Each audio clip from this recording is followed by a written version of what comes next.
Boa noite, queridos irmãos, igreja abençoada de Jesus. Estamos mais esta quarta-feira em adoração, em súplica ao Senhor. Vamos fazer, irmãos, uma oração inicial. Bendito seja o teu nome, Senhor, pela tua grandeza, pelo teu amor, pela tua graça. Esteja conosco nesta noite, neste culto. Que o teu nome seja exaltado e glorificado, que o Senhor esteja conosco. Tu que és o único Deus vivo e verdadeiro. Bendito seja o teu nome, Senhor. Nós te adoramos e te invocamos, em nome de Jesus. Amém. Meus irmãos, nós vamos ler um primeiro texto hoje, que se encontra em João, capítulo 9.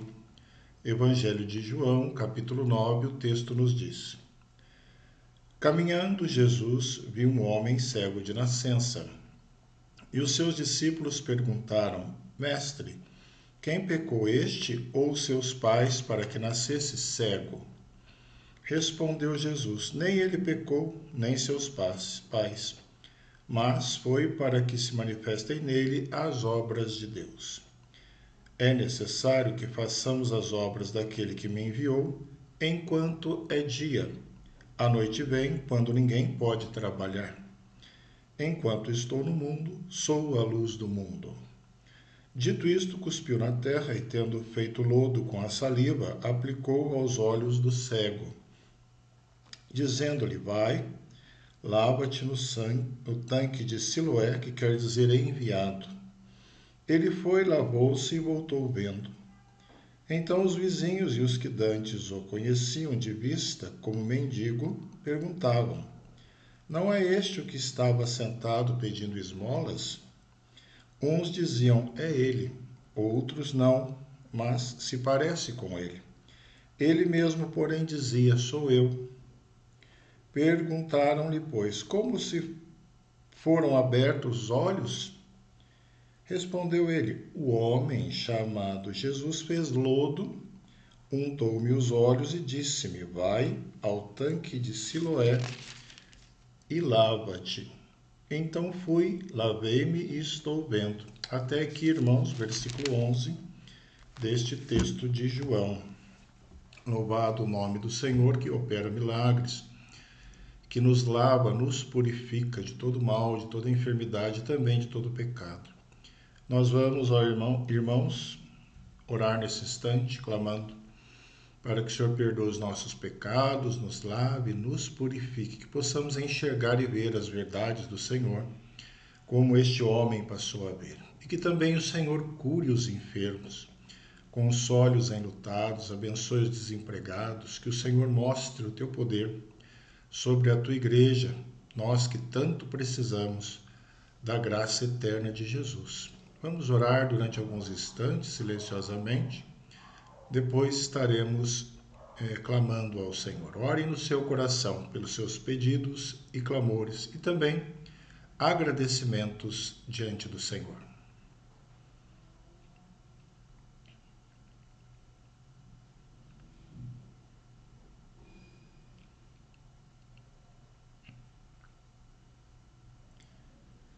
Pai bendito, Deus eterno, bendizemos o teu nome por esta noite. Louvamos o teu nome pela tua palavra, que nos mostra, Senhor, a tua grandeza na vida deste homem, na vida da tua igreja. O Senhor é o Deus que lava, que purifica, que muda a sorte. Perdoa, Senhor, os nossos pecados. Somos falhos e precisamos enxergar as tuas verdades santas. Tenha misericórdia, Senhor, nós te clamamos as nossas necessidades. Cura os enfermos nesta noite, Senhor, passa as tuas mãos poderosas sobre aqueles que necessitam de uma restauração, seja física, emocional, em que área da vida for, seja uma doença espiritual. Restaure, Senhor, famílias, vidas, restaure, Senhor, condições profissionais, abra as portas para os desempregados. Tu és poderoso, Senhor. Toque nos corações dos que estão longe dos teus caminhos. Tantas pessoas e irmãos longe, afastados da tua casa, em sendas, ó Deus, que te desagradam. Toca em seus corações. Tu és o Deus que concede o arrependimento. Fale, Senhor Deus, e transforma as suas vidas, para que estejam retornando à tua casa. Tantas são as necessidades, tantas são as aflições, tantas são as lutas do teu povo. Nós entregamos tudo no teu altar. Também te glorificamos por tantas bênçãos que o Senhor tem nos dado. Louvado seja o teu nome. Múltiplas bênçãos, Senhor, temos recebido das tuas poderosas mãos. Bendito seja o Senhor que não nos abandona e que sempre caminha conosco.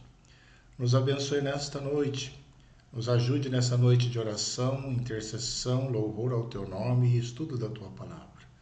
Nós oramos agradecidos em nome de Jesus Cristo. Amém. Meus irmãos, agora estaremos lendo um texto que se encontra em Lucas, capítulo 16, um texto conhecido dos irmãos, dos versículos 19 a 31. Lucas 16, de 19 a 31. Ora, havia certo homem rico que se vestia de púrpura e de linho finíssimo, e que todos os dias se regalava esplendidamente. Havia também certo mendigo chamado Lázaro, coberto de chagas, que jazia à porta daquele, e desejava alimentar-se das migalhas que caíam da mesa do rico, e até os cães vinham lamber-lhe as úlceras. Aconteceu morrer o mendigo e ser levado pelos anjos para o seio de Abraão. Aconteceu morrer o mendigo e ser levado pelos anjos para o seio de Abraão. Morreu também o rico e foi sepultado. No inferno, estando em tormentos, levantou os olhos e viu ao longe Abraão e Lázaro no seu seio. Então, clamando, disse: Pai Abraão, tem misericórdia de mim, e manda a Lázaro que molhe em água a ponta do dedo e me refresque a língua, porque estou atormentado nesta chama. Disse, porém, Abraão: Filho, lembra-te que recebeste os teus bens em tua vida, e Lázaro igualmente os males. Agora, porém, aqui ele está consolado, e tu em tormentos. E além disso está posto um grande abismo entre nós e vós, de sorte que os que querem passar daqui para vós outros não podem, nem os de lá passar para nós. Então replicou: Pai, eu te imploro que o mandes à minha casa paterna, porque tenho 5 irmãos, para que lhes dê testemunho, a fim de não virem também para este lugar de tormento. Respondeu Abraão: Eles têm Moisés e os profetas, ouçam-nos. Mas ele insistiu: Não, pai Abraão, se alguém dentre os mortos for ter com eles, arrepender-se-ão. Abraão, porém, lhe respondeu: Se não ouvem a Moisés e aos profetas, tampouco se deixarão persuadir, ainda que ressuscite alguém dentre os mortos. Texto da palavra do Senhor, conhecido, o rico e o mendigo, em Lucas. Nós vamos orar mais uma vez, queridos irmãos, igreja. Senhor, bendito o teu nome pela tua palavra. Nos ajude, Senhor, no entendimento da mesma, que ela fale aos nossos corações, porque dependemos da tua instrução e do teu Espírito Santo. Perdoa, Senhor, os nossos pecados, purifica-nos no sangue de Cristo e dá-nos, ó Deus, visão para entendermos o teu querer. Oramos em nome de Jesus Cristo. Amém. Irmãos, Lucas era um escritor cuidadoso e também culto. Ele era uma pessoa capaz de escrever em vários estilos. Qual o principal interesse de Lucas? A história da salvação. Era um médico gentio que também escreveu Atos, os irmãos sabem. Os 2 livros foram escritos e dirigidos a Teófilo, um alto funcionário do governo romano.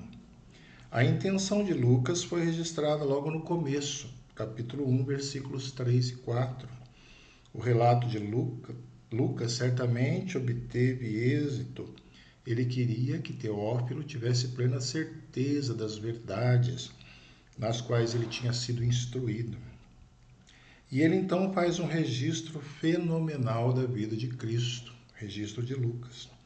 Foi chamado, este livro, o livro mais encantador do mundo.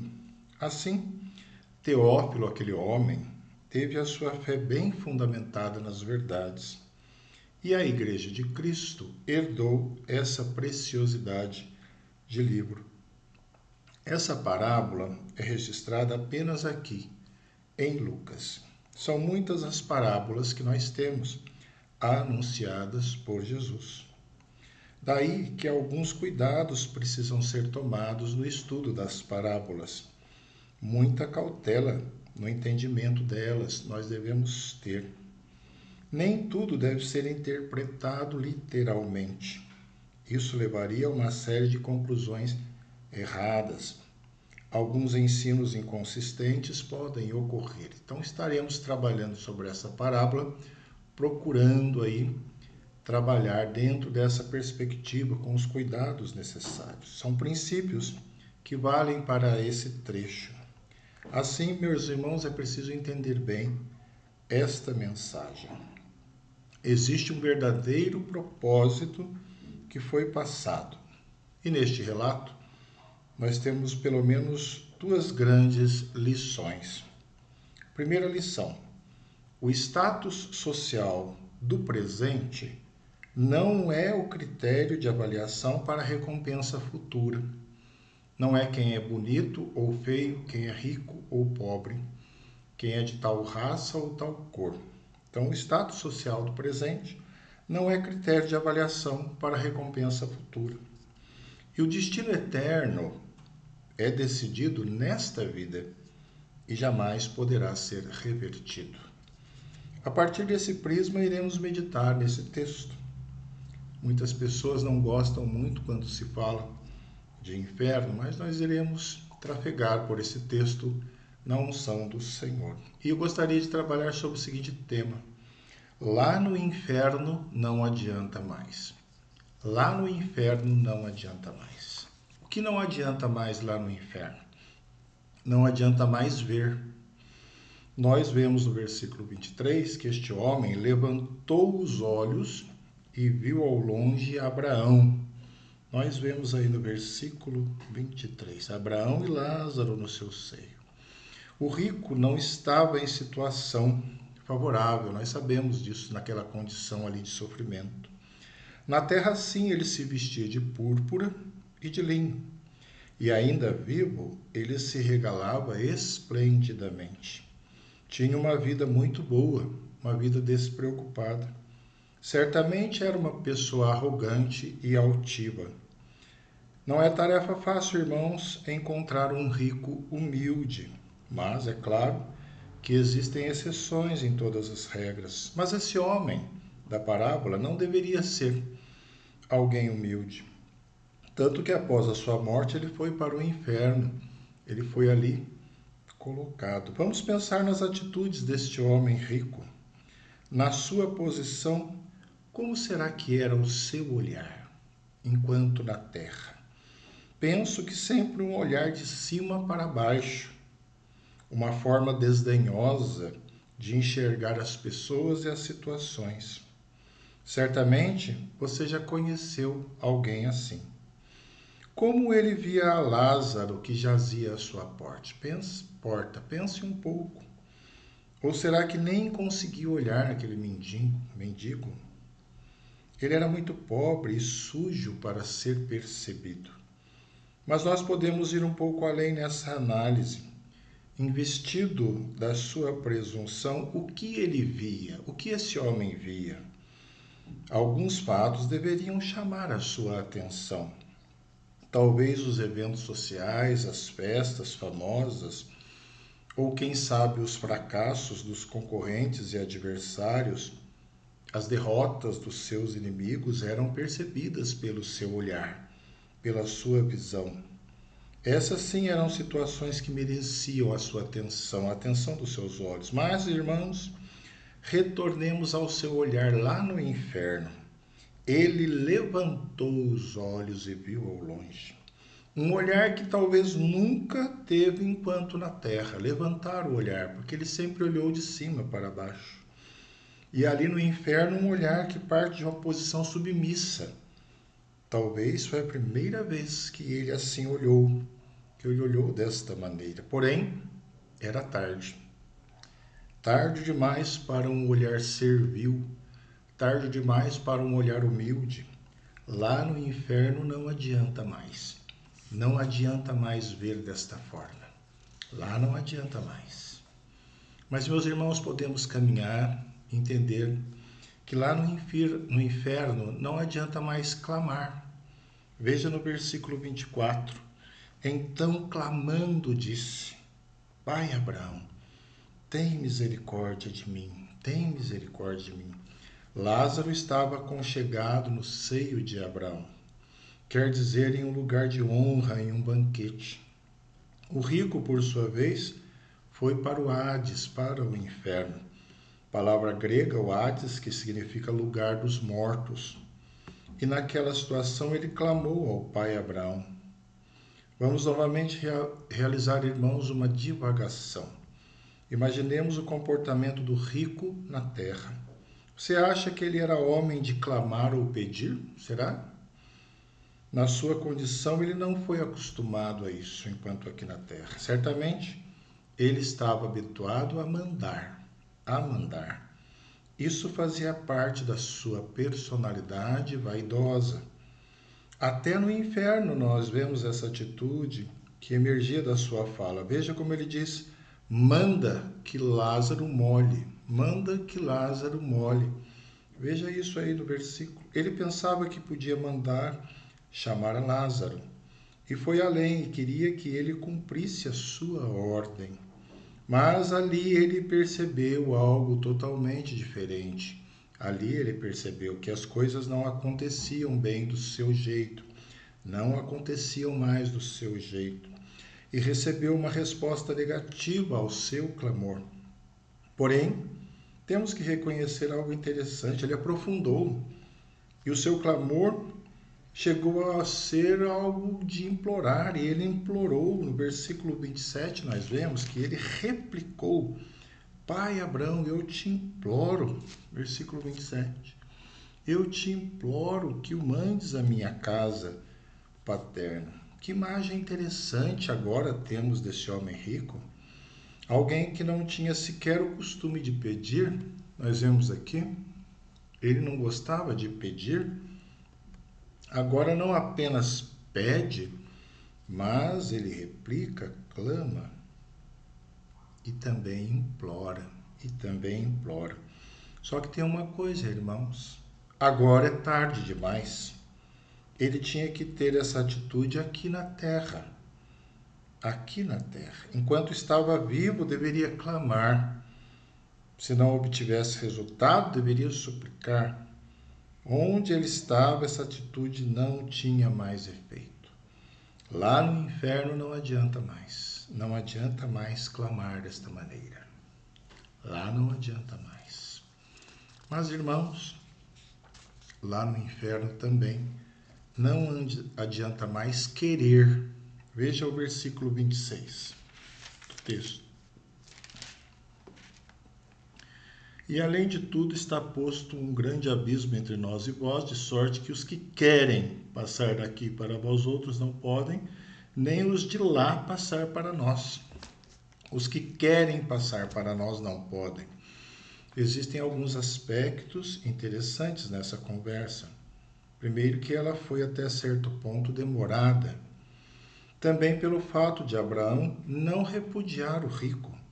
Ele, inclusive, o tratou bem, usou o termo filho. Porém, não podemos confundir as coisas. Foi apenas uma maneira terna de tratamento. E apesar de tudo isso, as coisas não mudaram. Esses detalhes não alteraram a grave situação. Sabe, irmãos, há uma barreira intransponível, havia no texto, não é? Entre eles, uma barreira intransponível. Existe um grande abismo que separa os dois grupos, nós vemos aí. Mas no meio desses entraves aparece algo interessante. Eis que surge o querer, um sentimento valioso. O querer é um sentimento valioso. Que força monumental esse tal de querer. Você certamente tem experiência desse fato. O versículo registra os que querem passar. Os que querem passar. o texto informa que há um querer no inferno. Aqueles que lá estão querem mudar de lado. Não é fácil, irmãos, enfrentar os tormentos das chamas. E esse brutal sofrimento então mobiliza o querer, e mobilizou ali o querer. Agora todos querem ir para o lado de Lázaro, e este homem também. O rico, que nunca o considerou. Porém, o fato, irmãos, é que agora é tarde. Agora é tarde demais. Não adianta mais querer mudar de lado. Alterar o rumo das coisas é apenas nesta vida. Para mudar de lado, tem que ser agora. O querer tem que ser agora. O querer tem que ser nesta vida. Enquanto estamos aqui. Pensemos na nossa vida no dia de hoje, na nossa existência. Cabe também a pergunta: como está o meu querer? Como está o seu querer? O que você tem buscado com determinação, com tanta vontade, e o que eu tenho buscado? Nessas intenções estão as coisas do Senhor, as coisas de Deus? Afinal de contas, de que lado você está? De que lado eu estou? Lá no inferno não adianta mais querer. Ele queria, nós vemos aí no versículo 26. Tantos querem, mas não adianta mais. Esse querer lá não funciona mais. O querer tem que ser bem direcionado aqui, nesta vida. O querer buscar o Senhor e as suas coisas. Mas, irmãos queridos, o texto nos ensina que lá no inferno não adianta mais interceder. Lá não adianta mais interceder. Veja comigo de novo os versículos 27 e 28.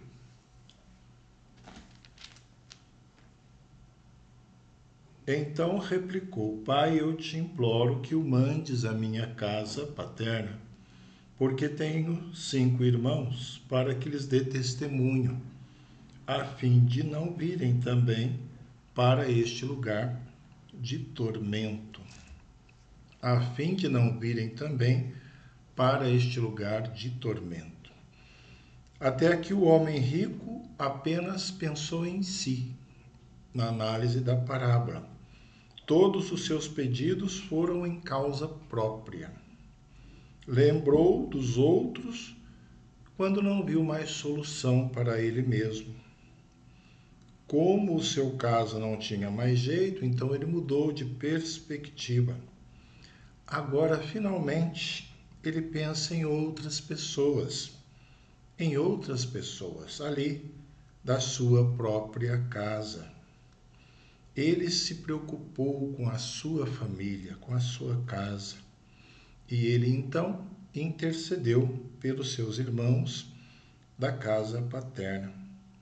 Queria de alguma maneira, irmãos, livrá-los daquele lugar de tormento. Que lugar de tormento! De qualquer maneira, foi uma outra atitude que deve ser considerada. Temos que pensar que foi até um tipo de avanço. O homem rico conseguiu então olhar para o próximo. E ele até insistiu com Abraão na sua intenção. Ele insiste. Veja o versículo 30. Mas ele insistiu. Não, pai Abraão, se alguém dentre os mortos for ter com eles, arrepender-se-ão. Ele insistiu. A ideia, irmãos, era que os seus irmãos se arrependessem. Agora, ele sabia da importância dessa conduta, do arrependimento. O arrependimento. Ah, irmãos, como é necessário o arrependimento. A Bíblia nos informa que a festa acontece nos céus quando um pecador se arrepende. O arrependimento. Ele sabia agora da importância dessa conduta. Ele sempre desprezou essa atitude de contrição e arrependimento. Porém, se para ele não tinha mais solução, ele pensava em algum tipo de esperança para os seus irmãos. Restava ali uma esperança. No entanto, mais uma vez, seu pedido foi negado. Foi negado. Lázaro não seria mandado para falar com eles. O rico presumiu que esse fato seria suficiente. Alguém que estivesse ressuscitado falando, talvez convenceria. Seria persuasão. Porém, Abraão faz menção de Moisés e os profetas. Ele faz referência ao Antigo Testamento, a palavra de Deus, que é poderosa para a salvação. Mais poderosa até de que Lázaro voltando e falando, ou alguém voltando e pregando o evangelho depois de morto. É a palavra do Senhor que deve ser ouvida enquanto aqui na terra, que deve ser atendida enquanto aqui neste mundo, que deve ser considerada enquanto estamos aqui.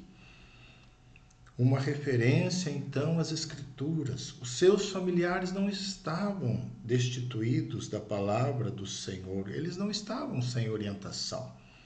Eles tinham Moisés e os profetas, eles tinham o testemunho da palavra de Deus, como certamente este homem rico teve, como certamente ele chegou em algum momento a ouvir e certamente desprezou a palavra do Senhor.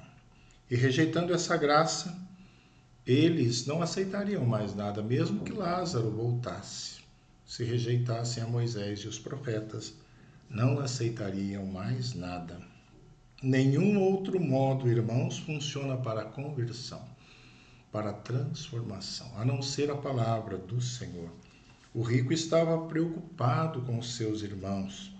E isso então levou a interceder por eles, por causa deles. Só que era tarde demais.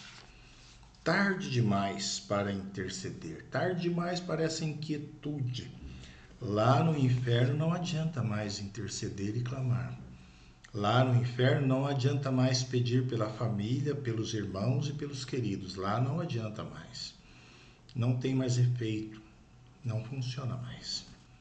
Queridos irmãos, concluindo a nossa breve mensagem dessa noite, vamos encerrar com um versículo do primeiro texto que lemos, João 9,4. O que lemos lá?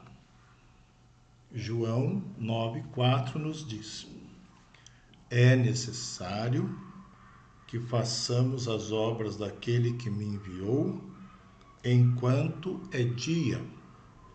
A noite vem, quando ninguém pode trabalhar.